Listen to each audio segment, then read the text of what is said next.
Hey everyone, this is Spoilerplate Movie Recaps. Our movie today is the 2020 film Palm Springs. In the beginning of the movie, we see Nyles, who wakes up in a hotel room with his girlfriend, Misty. Nyles goes to the swimming pool with his buddy Jerry. Later, Nyles goes to the wedding of Tala and Abe. Tala's half-sister Sarah doesn't seem happy. After Misty finishes her speech, she calls for Sarah to give hers, but she's a bit drunk and hasn't prepared anything. Her dad, Howard, and her stepmother Pia tell her to do it, so she nervously stands up as she tries to think of something to say. Luckily, Nyles cuts in and grabs the microphone, giving a heartfelt speech that includes Tala's charity work and her donation of bone marrow to her brother. He also talks about feeling lost and being found, which Sarah feels is directed at her. The speech is a success, and then the party begins. Everyone is having fun on the dance floor except for Sarah. Suddenly, Nyles appears among the dancers, asking Sarah to dance with him. When she turns him down, he leaves, but her curiosity has been piqued, so she follows him to another table. As soon as she arrives, he recognizes her perfume, which she hates and is only wearing because it was a gift from Tala. Sarah thinks that Nyles doesn't believe a word of what he said in the speech, and he admits he doesn't. He thinks we are all alone.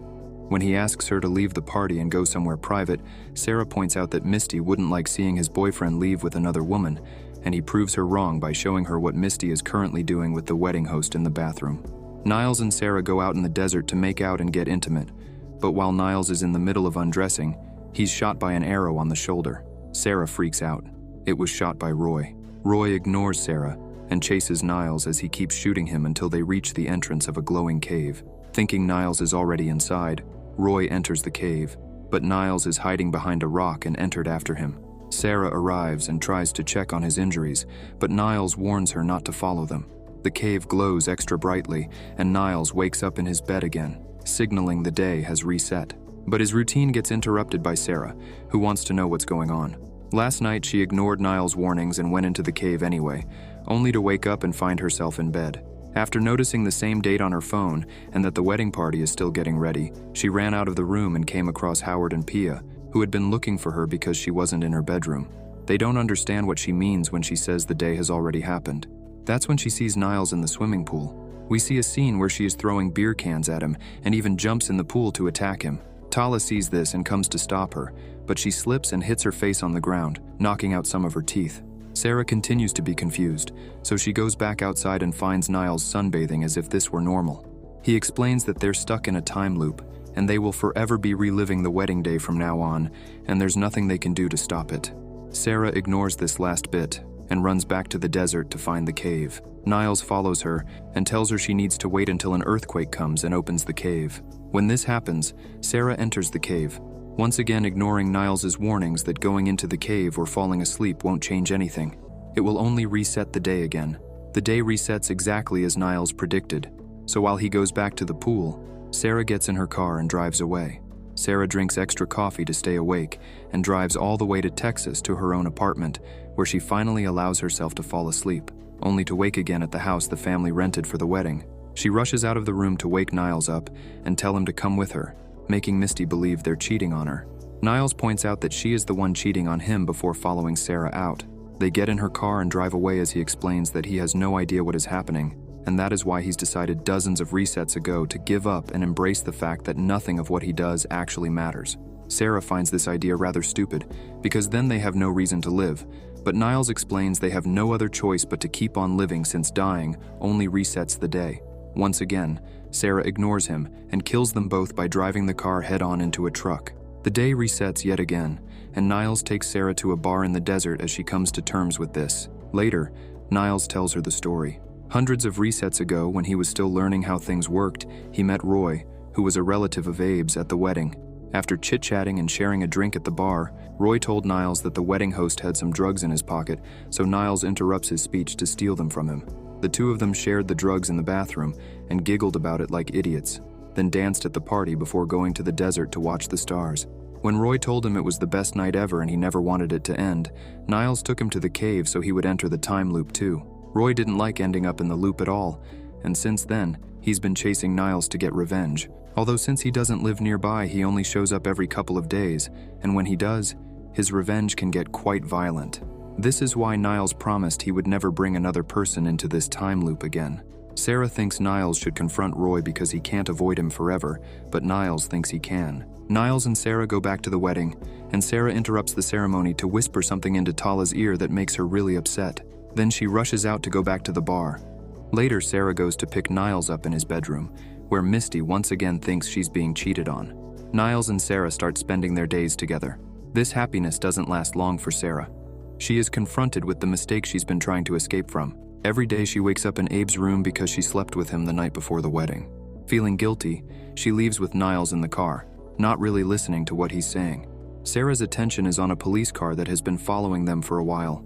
She begins speeding on purpose because she's never been arrested, so when the cop turns on the siren, she stops the car and goes to talk to him while pretending to need help because Nyles has kidnapped her. At first, he doesn't want to come out because he thinks the cop may be Roy, and when he finally leaves the car, his suspicion is proven right. Sarah gets in the police car and runs over Roy. A second cop arrives on a bike, but Sarah isn't scared. She teases him until he arrests them both. Nyles scolds Sarah for her attitude, saying the pain is real, and what they do to other people does matter because they have to live with the weight of what they've done. They start arguing. Sarah blames Nyles for getting her stuck in the loop, until Nyles finally admits he lied, and the two of them did hook up before, many times in fact. This upsets Sarah, so she walks in front of a truck to reset the day. The following morning, Nyles is disappointed to see Sarah doesn't come to pick him up as usual, so he goes looking for her, but she isn't in her bedroom, and nobody knows where she's gone. He looks for her through many resets to no avail. One evening, while hanging out with the groomsmen and the wedding host in Abe's room, he perceives a familiar smell on the pillow. It's Sarah's perfume. When the groomsmen tell him Abe slept there last night, Nyles finally realizes what has happened and interrupts the party to tell everyone what Abe has done, proving it by giving Tala the pillow that smells of the perfume she gifted to Sarah. Nyles begins defending Sarah from the family for thinking so low of her. Nyles grabs a fork and stabs Abe's cheek, which freaks out both of them. The day resets.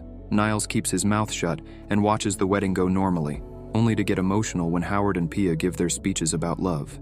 Later, Nyles drives to Roy's house to turn himself in, but Roy doesn't look angry as usual. He invites him in and offers him a beer.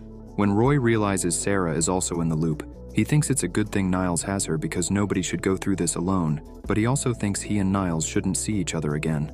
As their final goodbye, Nyles asks Roy to kill him one last time. Meanwhile, Sarah has been keeping herself busy all this time. After the day of their arrest, she wakes up and immediately tells Abe that they're awful people who deserve anything bad that happens to them before rushing out of the house. Sarah begins to spend hundreds of hours at a diner studying quantum physics and relativity. When she feels she has enough information, she starts taking readings of the cave and experimenting with a goat and some explosives. Once she has an answer, she finally goes to see Nyles again, who is happy to see her and apologizes for hiding things from her. She explains to him the conclusion she's arrived at. They're trapped inside a box of energy, and to get out of the loop, they need to leave the box during the 3.2 seconds it takes to travel through it. The way to do this is by using explosives and blowing themselves up during that time window. Although she isn't sure where or when they will land when they're propelled out, or if they'll even survive, she has tested it on a goat and the animal isn't here in the loop anymore.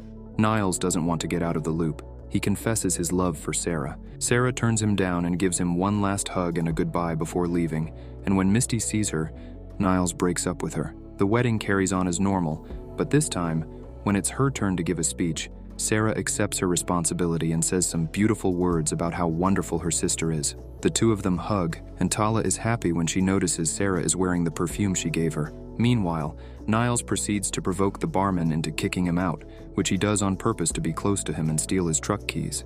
He starts driving to the cave, but he gets a flat tire on the way, so when he remembers he's near the shooting range he's visited in other resets, Nyles uses the information he learned during those visits and tells the owner that he is his son. The man, hearing details nobody else could know, believes him and drives him to the cave on his bike. When Sarah sees them, she tells Nyles that time is running out so he doesn't get to do a whole speech, just one sentence. So Nyles admits he was scared, but now he's accepted that life must be shared, and he'd rather die with Sarah than live without her. Sarah also admits she wants him around, and together they enter the cave while holding hands. And Sarah confesses she loves him too before activating the explosives. When they wake up, they're happy to discover that they have indeed gotten out of the loop, so they celebrate by hanging out in the pool. To their surprise, the family that owns that house comes back that day and sees them. Meanwhile, Roy, who is still stuck in the loop, goes to the wedding party after hearing a message from Sarah describing her theory. But when he tries to talk to Nyles, he doesn't recognize him, and Roy laughs. What did you think of this recap? If you enjoyed it, please like and subscribe, and thank you for watching Spoiler Plate Recaps.